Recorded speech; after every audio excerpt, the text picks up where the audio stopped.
I'm one of those people who would argue that the greatest director in the history of the cinema is Ingmar Bergman. And for many years, that was a fairly orthodox view, which a lot of people would have agreed with. But of late, he had slightly fallen from favour because the image was of the gloomy Scandinavian, the existential angst, the obsession with notions of belief and so forth, whereas cinema could be fun. And you never got the feeling with Bergman that cinema was fun, although in fact a film like Fanny and Alexander is full of fun. Even his detractors would not dispute the fact that he's probably the cinema's greatest director of actors, with an astonishing stock company of actors who he uses again and again. He's a great writer. His screenplays have been performed as plays.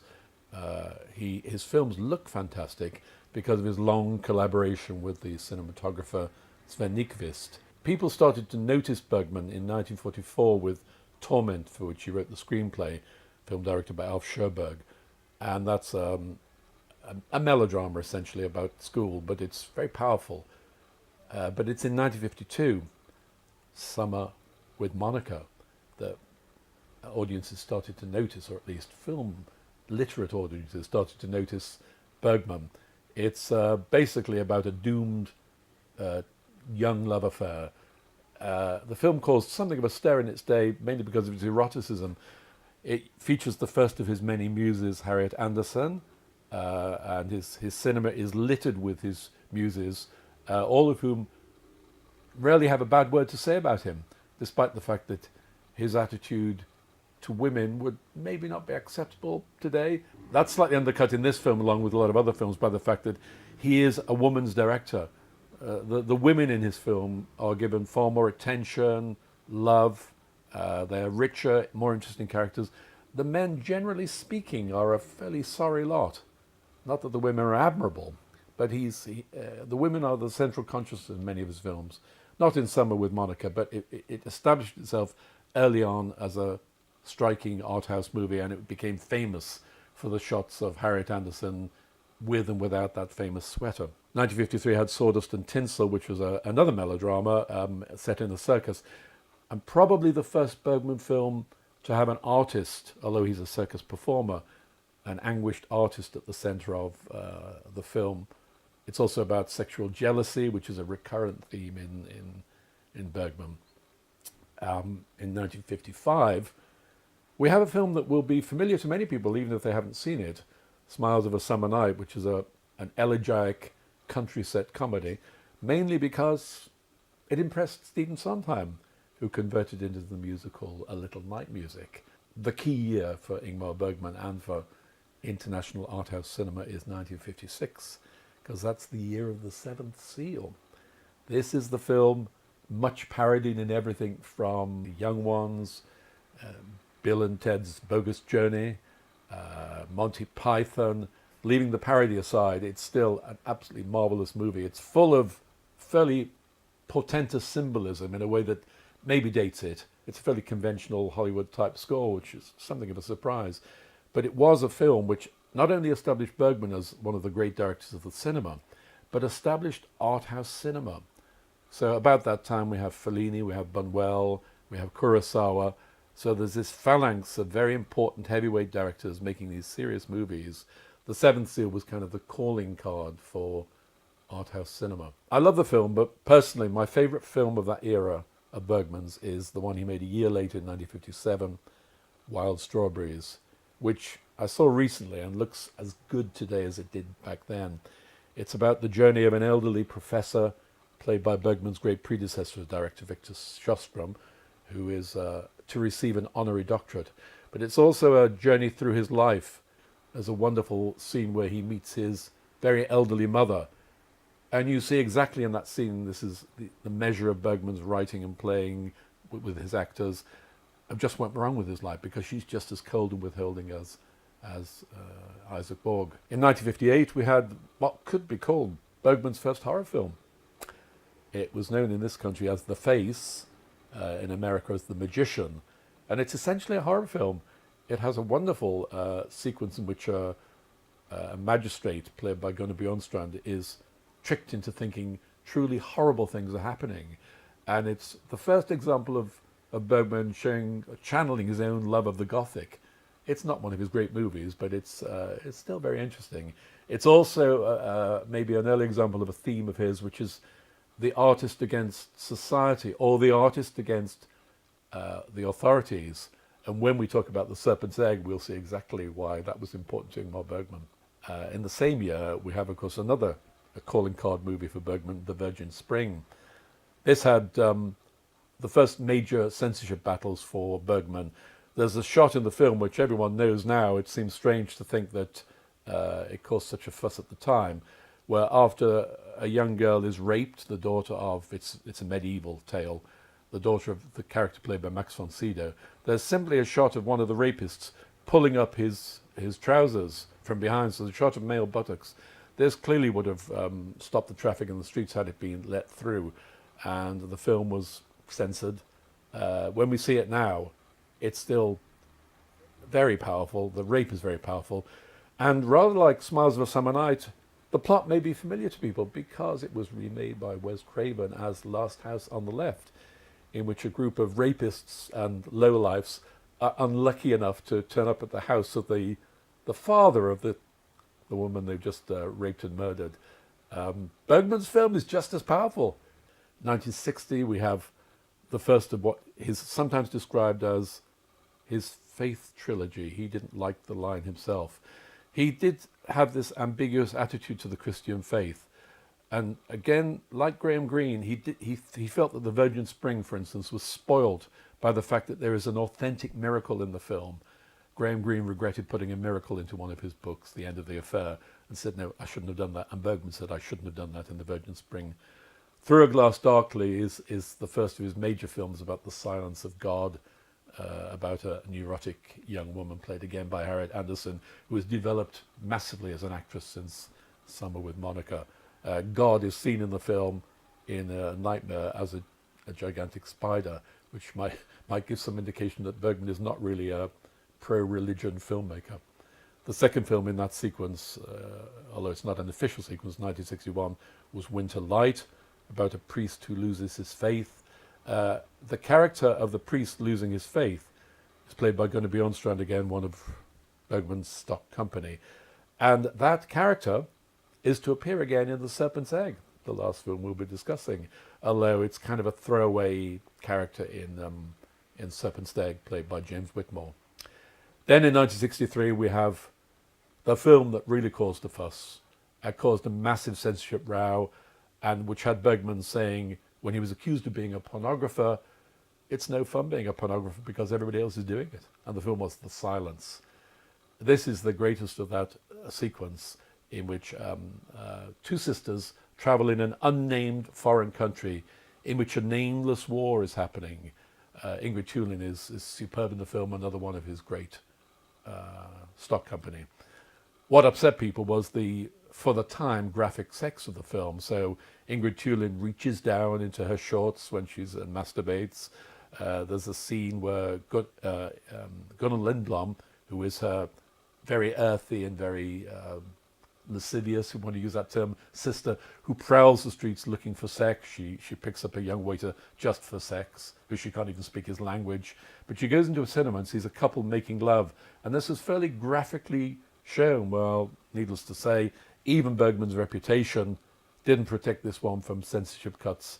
Now, of course, thanks to Blu-ray and DVD, we wouldn't accept anything less than the complete film. 3 years after that film, in the year 1966, Bergman makes his greatest movie. He thought it was, or he was prepared in some moods to say it was. I think it is.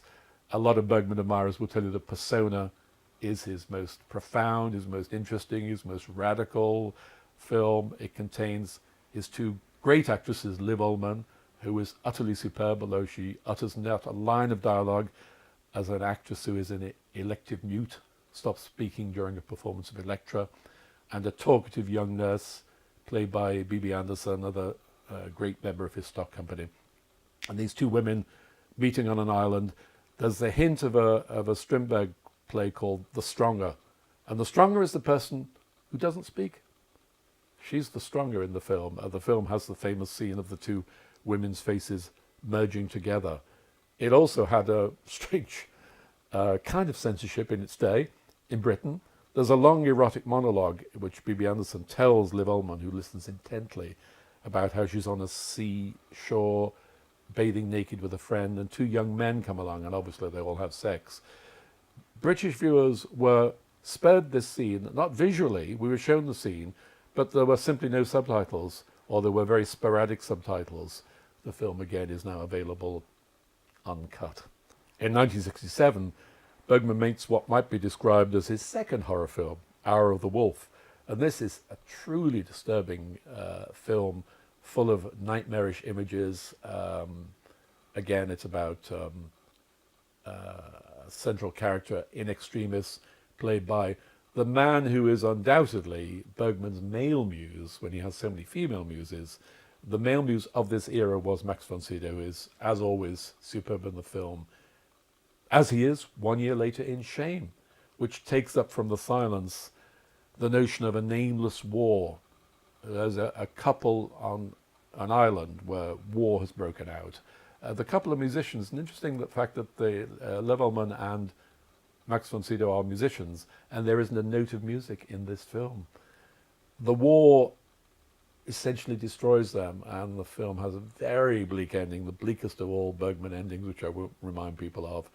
But it's interesting how there's a prefiguring of the serpent's egg in this, in as much as the central character, played by Max von Sydow, is totally unable to deal with pressure or tension. He just goes to pieces. He's in no way admirable, and this is something which is echoed by the character played by David Carradine in Serpent's Egg.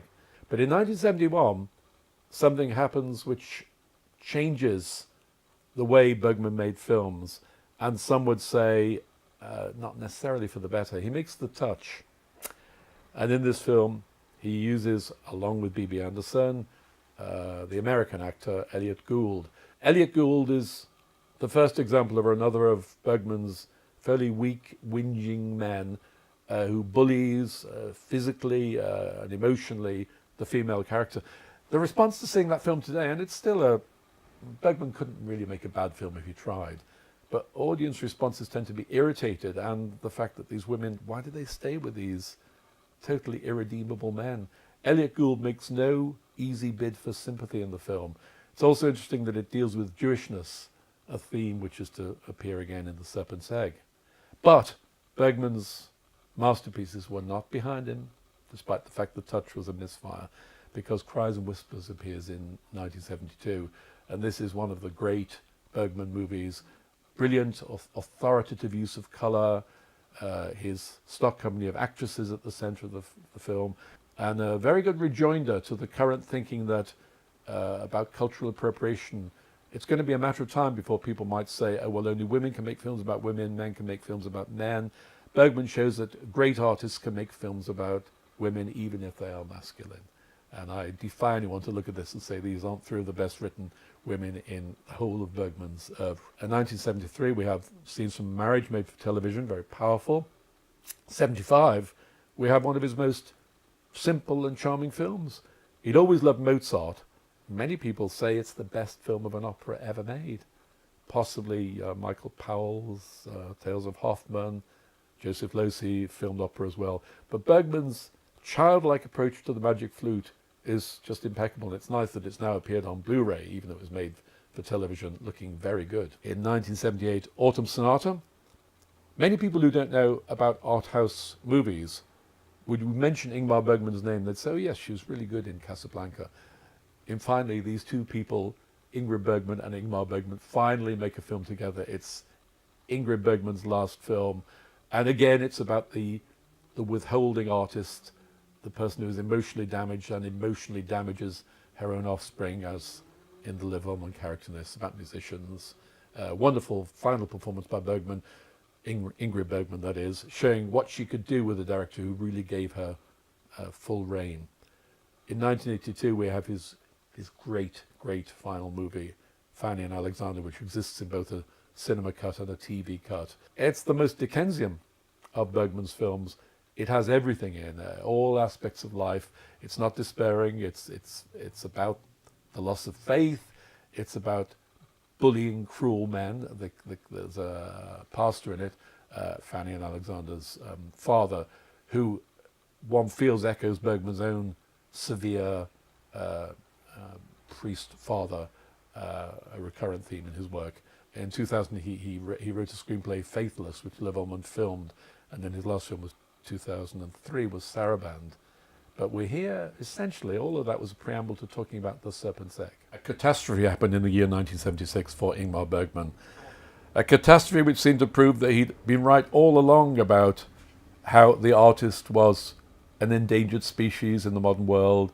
He was right in his view of the world being a Kafkaesque place in which nameless forces can move into your life and essentially destroy you. In 1976, he's directing at the theatre where he was the standard man, the man, and there were police. The police arrived and told him that they needed to interview him. He said they were told, could they wait until the rehearsal was over? They would not. He had to be taken into a room. And then he was told that he had made egregious errors in his tax claims. It became a national scandal, Ingmar Bergman's tax. In fact, the truth of the matter was there was some accountancy mess up. Finally, Bergman was exonerated and had to pay a small amount. And it was generally felt to be one of the reasons that the government fell, that the Swedish state was interfering too much in people's lives. What it led to in Bergman's case was a breakdown. He ended up having a mental breakdown, and it led to his long exile in Munich. When he left the country, it was said that it was a disaster for Swedish cultural life. Things were cancelled, such as the production of Stravinsky's The Rake's Progress. But in Munich, he was approached by none less than Dino De Laurentiis, who, of course, has made some great art house movies and has made things like Barbarella, an old-school producer who was prepared to put money up for directors that he felt could do what was required. The budget for The Serpent's Egg was greater than anything Bergman had had The production design of the film looks utterly stunning. I'd spoke briefly to Liv Ullmann when she was over here promoting Faithless, and she had said that everyone was astonished by the sets. One of the reasons Bergman was ill at ease on the film was that there were only two of his stock company with him, but they were two essential key members. One was Liv Ullmann, who is actually asked to do something different in this film.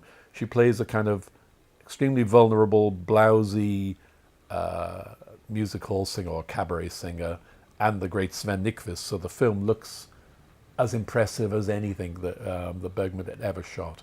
We have again the theme of foreigners in a menacing city like The Silence. Some themes appear that we've seen in earlier films, such as the doubting priest, briefly appears in the film, played by James Whitmore. In fact, Orson Welles was wanted for the part. That would have been a mistake. It would have been a cameo too far. Bergman was also not unfamiliar with the Nazi era. There was a time when he admitted, can you imagine this happening today, that he thought Hitler was quite impressive.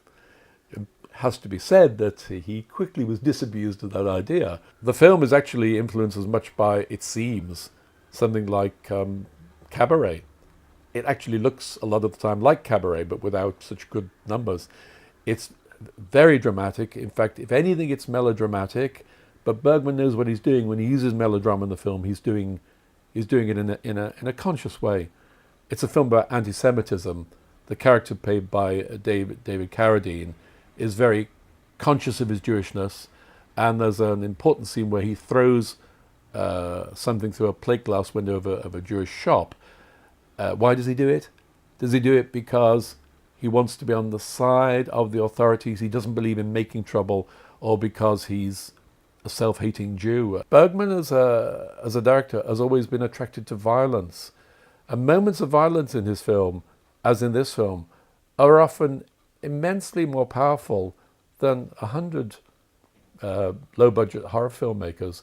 There's a scene in which the Nazis appear, and they trash the place essentially, but what they also do is to take the head of the Jewish owner of the cabaret and off camera hit his face repeatedly against a table. There's a brief shot of his ruined face. It's really one of the most horrible scenes you've ever seen in the cinema. Watching that film in the cinema, I thought, my God, I've never seen anything as horrendous as this. It was later to be topped by Irreversible, which had a fairly similar scene. The film is Shakespearean in many ways, which is not immediately apparent, but Bergman was always interested in the breakdown of the social order, how easily the social order and the ethical order breaks down. He also has this very Kafkaesque vision of society in which there are forces at play that can move into your life and everything that you hold dear is taken away, which had happened to him, of course, with his tax scandal. Bergman, possibly because of his religious upbringing and his stern pastor father, was always obsessed with notions of guilt, and the Abel Rosenberg character in the film is nothing if not guilty. He knows he's guilty. He doesn't have to be told he's guilty just by being a Jew, but from all other kinds of reasons. Abel Rosenberg, the character played by David Carradine, was originally, there were several people in the frame. Al Pacino was mentioned, Dustin Hoffman, who obviously would have been interesting casting. Richard Harris was in the frame, but he fell ill. So the part went to David Carradine, who was then known for Kung Fu, which was a TV series, I think originally created for Bruce Lee, but it was felt that someone of his ethnicity couldn't be a successful TV star. It wasn't Kung Fu that attracted Bergman, it was Bound for Glory, in which Carradine gives a terrific performance. Like Elliot Gould in the earlier The Touch, he's a classic case of Bergman's weak men. His weakness is shown by the fact that he has no moral stamina. He instantly acquiesces to any kind of pressure. But he's also a bully, the way a lot of weak people probably are, certainly a bully of women. And Manuela, the character played by Liv Ullmann, who's a part-time prostitute, is bullied by him, not least because of her sex life, which is pretty hypocritical given that he visits brothels himself. Liv Ullmann is probably the best thing in the film.